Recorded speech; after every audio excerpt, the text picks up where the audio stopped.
गणेशाय नमः। बोलो गौरी शंकर भगवान की जय हो। सभी श्रोताओं को मेरा हर हर महादेव। श्री मल्लिकार्जुनाय नमः, श्री नागेश्वराय नमः, श्री विश्वनाथाय नमः, श्री भीमशंकराय नमः, श्री त्र्यंबकेश्वराय नमः, श्री वैद्यनाथाय नमः, श्री केदारनाथाय नमः, श्री अमलेश्वराय नमः, श्री तारकनाथाय नमः, श्री कृष्णेश्वराय नमः, श्री महाकालेश्वराय नमः, श्री सोमनाथेश्वराय नमः। आप सबने 12 ज्योतिर्लिंगों के दर्शन किए। अब आपके साथ में अगला अध्याय साझा करूंगी, शिव महापुराण के श्रवण की विधि। शौनक जी कहते हैं, महाप्रयाग सूत जी, आप धन्य शिव भक्तों में श्रेष्ठ हैं।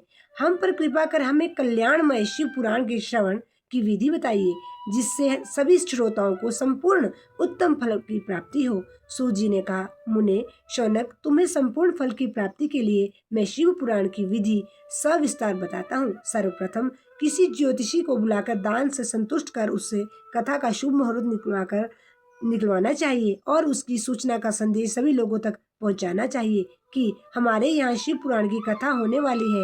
अपने कल्याण की इच्छा रखने वालों को इसे सुनने अवश्य पधारना चाहिए। देश देश में जो भी भगवान शिव के भक्त हों तथा शिव कथा के कीर्तन और श्रवण के उत्सुक हों, उन सभी को आदर पूर्वक बुलाना चाहिए और उनका आदर सत्कार करना चाहिए। शिव पुराण सुनने के लिए मंदिर, तीर्थ, वन प्रांत अथवा घर में ही उत्तम स्थान का निर्माण करना चाहिए। केले के खंभों से सुशोभित कथा मंडप तैयार कराएं, उसे सब और फल पुष्प सुंदर चंदोवे से अलंकृत करना चाहिए। चारों कोनों पर ध्वज लगाकर उसे विभिन्न सामग्री से सुशोभित करें। भगवान शंकर के लिए भक्ति पूर्वक दिव्य आसन का निर्माण करना चाहिए तथा कथावाचक के लिए भी दिव्य आसन का निर्माण करना चाहिए। नियम पूर्वक कथा सुनने वालों के लिए भी सुयोग्य आसन की व्यवस्था करें तथा अन्य लोगों के बैठने की भी व्यवस्था करें। कथा वांचने वाले विद्वान के प्रति कभी बुरी भावना ना रखें। संसार में जन्म तथा गुणों के कारण बहुत से गुरु होते हैं, परंतु उन सब में पुराणों का ज्ञाता ही परम गुरु माना जाता है।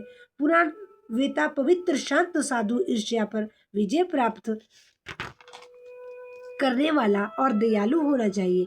ऐसे गुणी मनुष्य को इस पुण्यमयी कथा को बांचना चाहिए। सूर्योदय के से 3:30 पहर तक इसे बांचने का उपयुक्त समय है। मध्याह्न काल में 2 घड़ी तक कथा बंद रखनी चाहिए ताकि लोग मल मूत्र का त्याग कर सकें। जिस दिन से कथा शुरू हो रही हो उससे 1 दिन पहले व्रत ग्रहण करें। कथा के दिनों में प्रातः काल का नित्य कर्म संक्षेप में कर लेना चाहिए। वक्ता के पास उसकी सहायता हेतु एक विद्वान व्यक्ति को बैठाना चाहिए जो कि सब प्रकार के संशयों को दूर कर लोगों को समझाने में कुशल हो। कथा में आने वाले विघ्नों को दूर करने के लिए सर्वप्रथम गणेश जी का पूजन करना चाहिए। भगवान शिव व शिव पुराण के भक्ति भाव से पूजा करें। तत्पश्चात श्रोता तन मन से शुद्ध होकर आदर पूर्वक शिव पुराण की कथा सुने।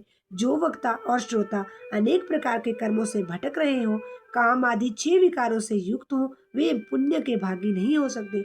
जो मनुष्य अपनी सभी चिंताओं को भूलकर कथा में मन लगाते हैं, उन शुद्ध बुद्धि मनुष्यों को उत्तम फल की प्राप्ति होती है। बोलो गौरी शंकर भगवान की जय। आप सभी श्रोताओं को मेरा हर हर महादेव।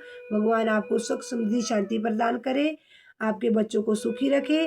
आज के लिए बस इतना ही। हर हर महादेव।